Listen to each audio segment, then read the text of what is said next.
ছুটির দিনে হাঁসের মাংসের একটা দারুণ রেসিপি নিয়ে থাকছে আজকের ভিডিও। হাঁসের মাংস এরকম কষা কষা কে কে খেতে পছন্দ করেন।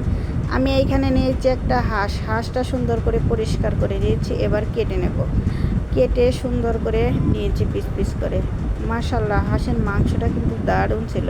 এবার সব হাঁসের মাংস সুন্দর করে ধুয়ে পরিষ্কার করে নিয়েছি। এখানে মশলা বাটা নিয়েছি, আছে আদা বাটা, জিরা বাটা, রসুন বাটা, আর আছে দারচিনি, এলাচ, জিরা বাটা।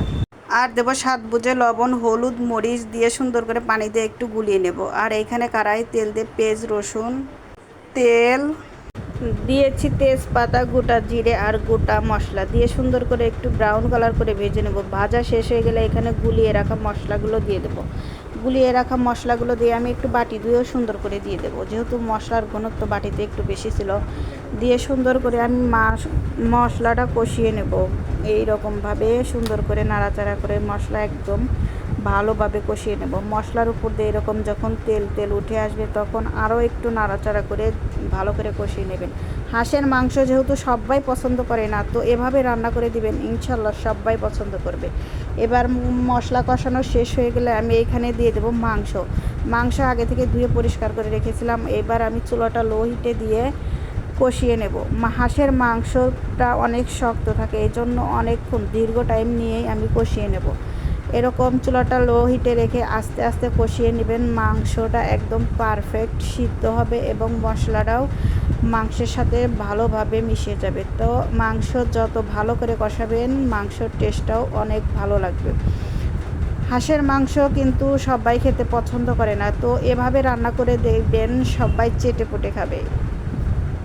হাঁসের মাংস খেতে তো অনেক মজা লাগে, কিন্তু ভাইরে ভাই, পরিষ্কার করতে এত প্যারা আগে জানা ছিল না। একা একা পরিষ্কার করতে করতে মনে হয় জানটা শেষ হয়ে গেল। হাঁসের মাংস কষানো শেষ হয়ে গেলে আমি এখানে গরম পানি দিয়েছি। গরম পানি দিলে মাংসটা দ্রুত সিদ্ধ হয়ে যাবে। আবার এখানে যদি কাঁচা পানি দিয়ে দেওয়া যাবে, কিন্তু মাংসটা আবার পুনরায় সিদ্ধ হতে অনেকটাই সময় লাগবে। এই জন্য গরম পানি অ্যাড করে দিবেন, দিয়ে সুন্দর করে নাড়াচাড়া করে দিবেন। হাঁসের মাংস এরকম করে রান্না করে কে কে পছন্দ করেন অবশ্যই কমেন্টে জানিয়ে দেবেন। আর আজকের রান্নাটা কেমন লাগলো, ভালো লাগলে অবশ্যই লাইক, কমেন্ট, শেয়ার দিয়ে পাশে থাকবেন। তো আপনাদের সাথে কথা বলতে বলতে এই তো আমার রান্না প্রায় শেষের দিকে। আমি হাঁসের মাংসতে খুব বেশি একটা ঝোল রাখবো না, এই জন্য একদম জাল দিয়ে একটু শুকিয়ে নেব। তো রেসিপিটি কেমন লাগলো অবশ্যই কমেন্টে জানিয়ে দেবেন। ভালো লাগলে অবশ্যই লাইক, কমেন্ট, শেয়ার দিয়ে পাশেই থাকবেন।